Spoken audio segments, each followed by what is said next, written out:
Trinamool BJP গোষ্ঠী কোন্দল। নন্দীগ্রাম বিধানসভার নন্দীগ্রামের 4 নম্বর অঞ্চলে সাধারণ সভায় তৃণমূল বিজেপি লাগে হাতাহাতি। নন্দীগ্রাম থানায় একে অপরের বিরুদ্ধে অভিযোগ। থানা ঘেরাও করে বিক্ষোভ দেখায় বিজেপি, বিক্ষোভ তুলে দেয় পুলিশ। নন্দীগ্রাম 4 নম্বর অঞ্চলে মোট 17টি আসনের মধ্যে 9টিতে বিজেপি এবং 6টিতে তৃণমূল কংগ্রেস এবং 2টিতে সিপিআইএম জয়ী। প্রধান লক্ষ্মীকান্ত জানা অভিযোগ করেন, তৃণমূল কংগ্রেসের 2 সদস্য শেখ মাসুদ এবং তুলি রানী দাস ইচ্ছাকৃতভাবে প্রতিটি সভাতেই সমস্যা তৈরি করেন। তার ব্যতিক্রম এদিনও ঘটেনি। এদিন সভা শুরু হলে তৃণমূল কংগ্রেসের 2 সদস্য শেখ মাসুদ এবং তুলি রানী দাস প্রধান লক্ষ্মীকান্ত জানাকে এবং সচিবকে ধাক্কাধাক্কি করে ফাইল কেড়ে নেওয়া হেনস্থা করে। দেখুন, পূর্ব নির্ধারিত যে সূচি ছিল আমাদের আজকের সাধারণ সভার, সেই সাধারণ সভা নির্দিষ্ট সময়ে আমরা শুরুও করেছি। প্রত্যেক মেম্বার এসেছিলেন, বিরোধীরাও এসেছিলেন এবং সেটা আমার নিজ কক্ষেই হয়েছিল। কিন্তু সাধারণ সভা প্রায় শেষের দিকে তখনই বিরোধী দলের যে শেখ মাসুদ এবং তুলি রানী দাস, এরা আমার উপরে শারীরিকভাবে এবং আমাদের যে সেক্রেটারি মশাই তার ফাইলপত্র কেড়ে নেওয়া এবং তার উপরেও শারীরিকভাবে নির্যাতন এবং অত্যাচার শুরু করে এবং একটা বাজে একটা পরিস্থিতি তৈরি করে। মিথ্যা ভিত্তিহীন। উনি বরং আমাদের অসম্মান করেছেন, আমাদের কোনোদিন কোনো কিছুতে গুরুত্ব দেননি।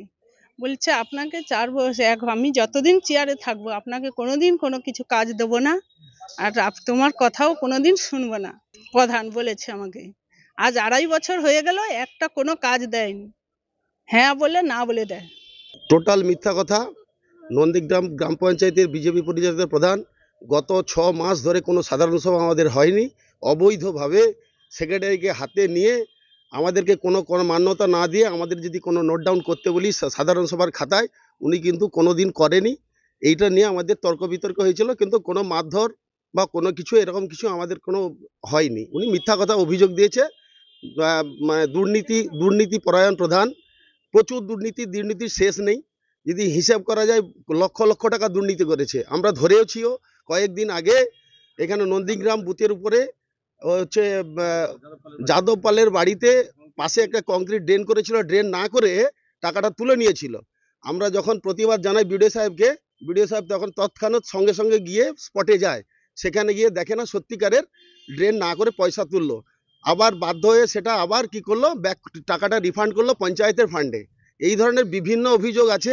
যেখানে কোনো সাধারণ সভা হয় না সেখানে কি করে অর্থ বরাদ্দ করে নেয়, করে নিয়ে উনি উনার মতো করে কারচুপি, মানে যত রকম কুকাণ্ড আছে সমস্ত, যারা মেজরিটি পার্সন আমাদের, কিন্তু আমাদের মেজরিটি পার্সনকে গুরুত্ব না দিয়ে উনার মেজরিটি নেই, আর 6 মাস ধরে কোনো সাধারণ সভা করতে পারেনি। বিজেপি এই বিষয়ে নন্দীগ্রাম থানার লিখিত অভিযোগ করে। তৃণমূল কংগ্রেসের পক্ষ থেকে অভিযোগ জমা পড়েছে নন্দীগ্রাম থানাতে। বিজেপি কর্মীরা নন্দীগ্রাম থানা অবরোধ চলাকালীন বিজেপির পক্ষ থেকে পুলিশকে কটূক্তিও করা হয়। পুলিশের পক্ষ থেকে ঠিক তখনই বিক্ষোভ তুলে দেওয়া হয়। Bureau report, Bengal watch.